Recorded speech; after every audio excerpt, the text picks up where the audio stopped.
શ્રીહરિહ. નમ્ર નિવેદન. શ્રીમદ ભાગવત સાક્ષાત ભગવાનનું સ્વરૂપ છે. તેથી જ ભક્ત ભાગવતગણ ભગવત ભાવનાથી શ્રદ્ધાપૂર્વક તેની પૂજા આરાધના કરતા રહે છે. ભગવાન વ્યાસ જેવા મહાપુરુષને જેની રચના કરવાથી જ શાંતિ મળી, જેમાં સકામ કર્મ, નિષ્કામ કર્મ, સાધન જ્ઞાન, સિદ્ધ જ્ઞાન, સાધન ભક્તિ, સાધ્ય ભક્તિ, વૈદી ભક્તિ, પ્રેમા ભક્તિ, મર્યાદા માર્ગ, અનુગ્રહ માર્ગ, દ્વૈત, અદ્વૈત અને દ્વૈતાદ્વૈત વગેરે બધાનું પરમ રહસ્ય ખૂબ જ મધુરતા સાથે ભરેલું છે, જે તમામ મતભેદોથી પર રહેલો અથવા બધા જ મતભેદોનું સમન્વય કરનારો મહાન ગ્રંથ છે. તે ભાગવતના મહિમાનું તો શું કહેવું? તેના પ્રત્યેક અંગમાંથી ભગવદ્ ભાવપૂર્ણ પરમહંસ વિષયક જ્ઞાન સુધા સરિતાનું પૂર ઉમટી રહ્યું છે. યસ્મિન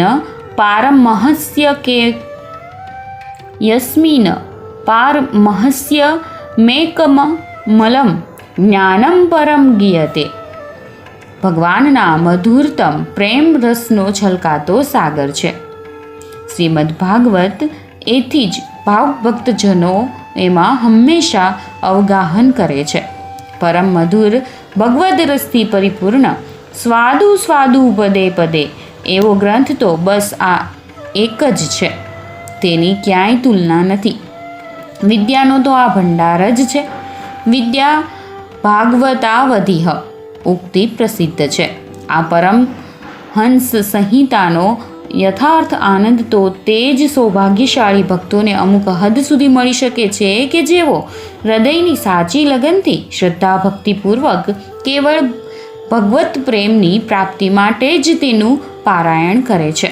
આમ તો શ્રીમદ ભાગવત આશીર્વાદાત્મક ગ્રંથ છે.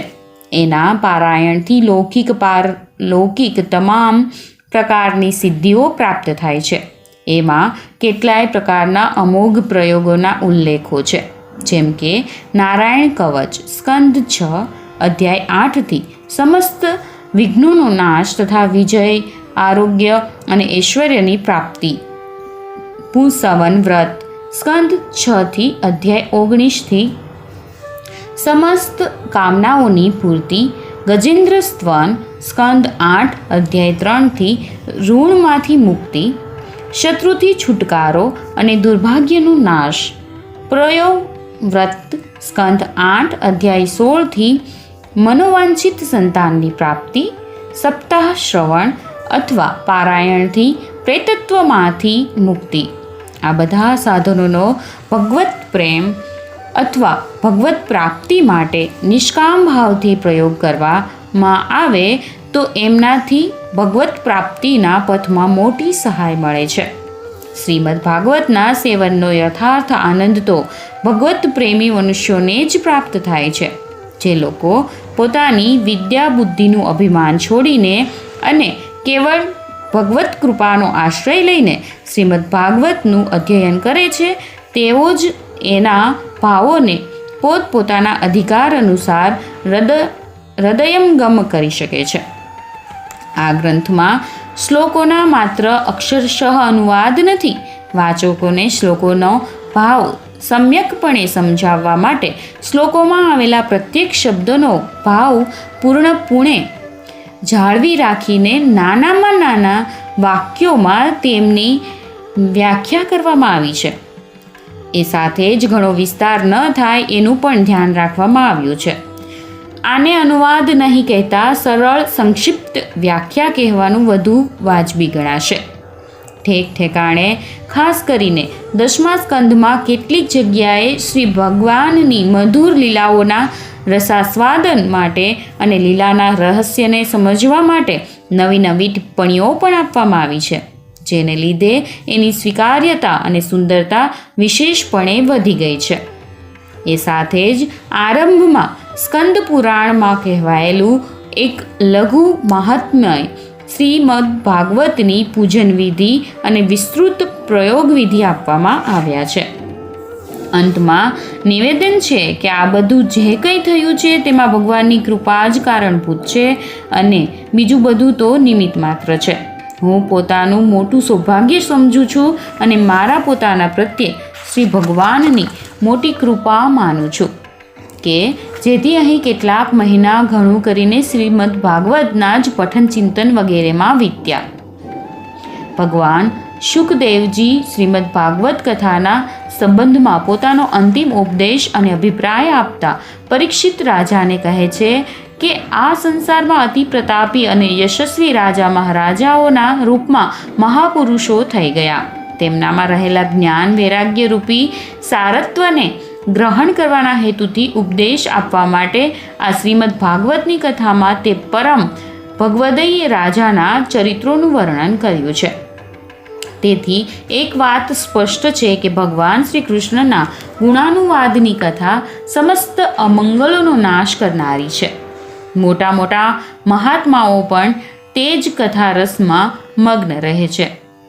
તેથી ભગવાન શ્રી કૃષ્ણના ચરણારવિંદમાં અનન્ય પ્રેમ ભક્તિ પ્રાપ્ત કરવા માટે નિરંતર ભગવાનની આ દિવ્ય કથાનું શ્રવણ મનન કરતા રહેવું જોઈએ.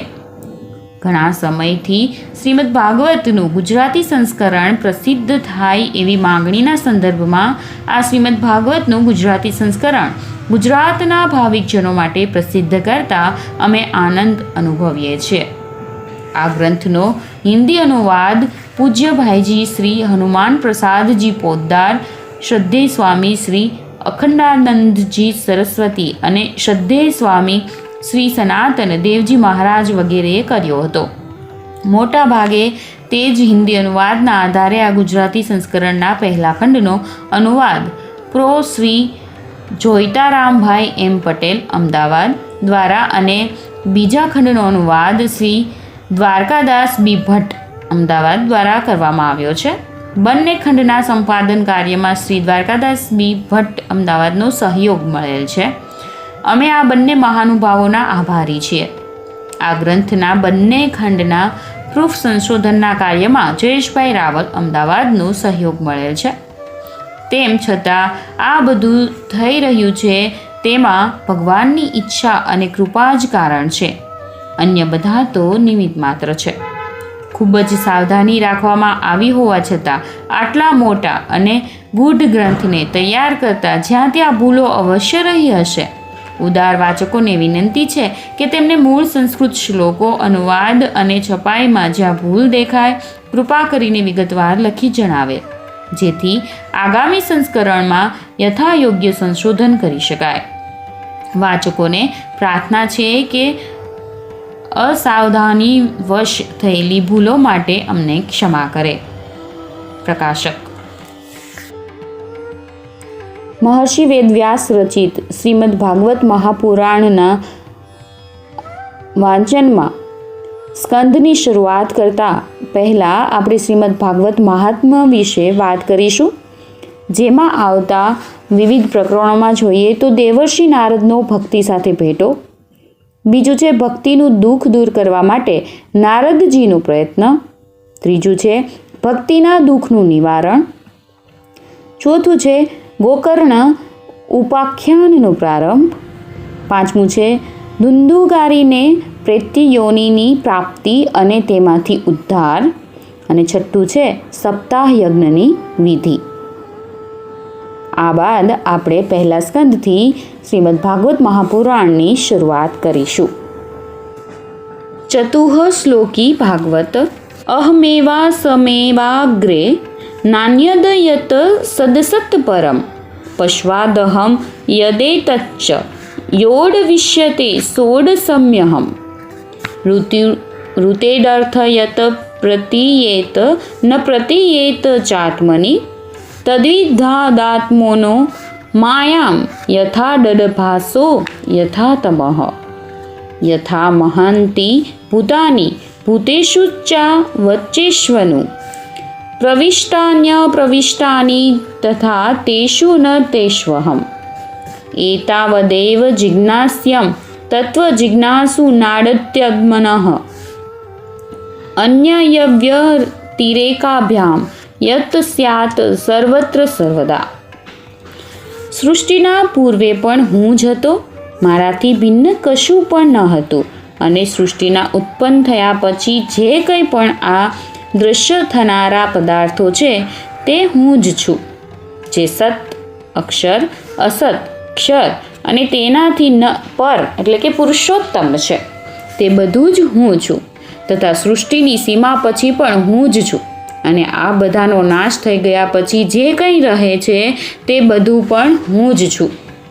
32. જેમ આભાસ અર્થાત કોઈ વસ્તુનું પ્રતિબિંબ ખરેખર કોઈ વસ્તુ નથી, પ્રતીતિ માત્ર જ છે, તે જ પ્રમાણે મારા પરમાર્થ વસ્તુરૂપ પરમાત્મા સિવાય પરમાત્મામાં જે કંઈ પ્રતીત થાય છે તે વાસ્તવમાં કશું નથી. તથા જેમ વિદ્યમાન હોવા છતાં પણ તમ અર્થાત રાહુ ગ્રહની પ્રતીતિ થતી નથી, એ જ પ્રમાણે વાસ્તવમાં સત હોવા છતાં પણ જે મુજ પરમાત્માની પ્રતીતિ થતી નથી, આ બંને પ્રકારની મારી માયા છે એ સમજવું જોઈએ. જેમ પ્રાણીઓના નાના મોટા શરીરોમાં આકાશાદી 5 મહાભૂત પ્રવિષ્ટ પણ છે અને પ્રવિષ્ટ નથી પણ, એ જ પ્રમાણે તેમનામાં હું પ્રવિષ્ટ પણ છું અને વાસ્તવમાં હું પ્રવિષ્ટ નથી પણ. પરમાત્માના તત્વોને જાણવાની ઈચ્છાવાળા મનુષ્યએ વિધિરૂપે અર્થાત પરમાત્મા આવા છે, પરમાત્મા આવા છે એવા ભાવથી તથા નિષેધરૂપે અર્થાત પરમાત્મા આવા પણ નથી, પરમાત્મા આવા પણ નથી એવા ભાવથી એટલું જ જાણવું જરૂરી છે કે પરમાત્મા જ સર્વદેશ અને સર્વકાળમાં વિદ્યમાન છે.